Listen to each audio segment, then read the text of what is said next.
الصابرين الذين إذا أصابتهم مصيبة قالوا إنا لله সমাবেশের এখন বক্তব্য হয়তো দিবে কিছু দিবে না, যদি কেউ দিতে না পারে হয়তো মনে কষ্ট হওয়ার কিছু নেই। এখন সমাবেশের বিশেষ অতিথির আসন অলঙ্কৃত জন্য অনুরোধ জানাচ্ছি। সমাবেশের কোরআন তেলাওয়াত করবেন আমার স্নেহ ছোট ভাই। শাইতানির রাজিম বিসমিল্লাহির রহমানির রহিম। বাংলাদেশ আমার শেষ বাংলাদেশ, জীবন বাংলাদেশ আমার মরণ।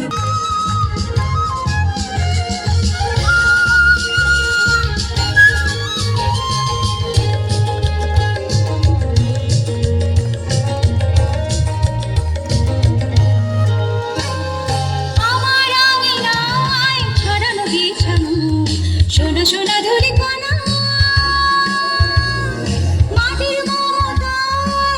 জনাব আবুল বশর ভাই মঞ্চে উপস্থিত আছেন। বিশেষ অতিথি এই রমজান ভাই আছে, আপনারা যেহেতু উপজেলার দায়িত্ব আছেন, আমাদের শাকপুরে যুগ্ম হবে শাহ আলম ভাই আছে, আপনারা উপজেলায় গিয়ে একটু কৃষি অফিসের তদারকি করুন। এই শেখ হাসিনা পলাইয়া গিয়েছিল, তার সাথে গিয়েছিল সারা বাংলাদেশের এমপি, মন্ত্রী, চেয়ারম্যান, মেম্বার পর্যন্ত তৃণমূল নেতা কর্মী একটাও থাকে নাই। শ্রীলঙ্কার প্রধানমন্ত্রী চলে গিয়েছিল, কিন্তু সে সাথে গিয়েছিল একজন, কিন্তু বাংলাদেশের প্রধানমন্ত্রী গিয়েছিল, সারা বাংলাদেশের এমপি, মন্ত্রী সহ সব তৃণমূল নেতা কর্মী পর্যন্ত পালিয়ে যেতে হয়েছিল। করেছি ওনার সাথে আমাদের একটা বৈঠক হয়েছে, উনি বলেছে এগুলো আগের, এগুলো দেওয়ার হচ্ছে। কেউ যদি মনে করে কর্মসূচি করতে আসলে বাধা দিব, হুমকি দিব, তাহলে আপনারা তো মহসিন চৌধুরী রানাকে বাধা দিচ্ছেন না। কৃষকের উপকারের জন্যই কি সৃষ্টি করা হয়েছে।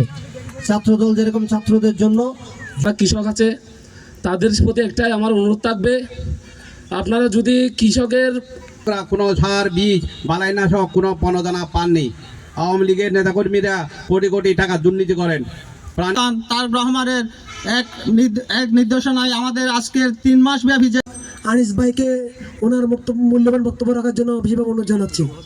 5% সমর্থন নিয়ে আমাদের সাথে খেলতে চাই, খেলুক, আসুক মাঠে। কিন্তু বক্তব্যের প্রারম্ভে আমার কৃষক দলের পক্ষ থেকে জানাই আন্তরিক শুভেচ্ছা। সবাই ঐক্যবদ্ধভাবে কাজ করে যাবেন এই আশা ব্যক্ত করে। কথা হলো কৃষকরা সবাই একত্রিত থেকে কিভাবে দেশ, কৃষক দলকে কখনো দমিয়ে রাখা যাবে না। আজকের এই কৃষক সমাবেশ তারই দৃষ্টান্ত স্থাপন করেছে। মেবি আমিও আছি, আমি আমার এখানে দক্ষিণ জেলার নেতৃবৃন্দ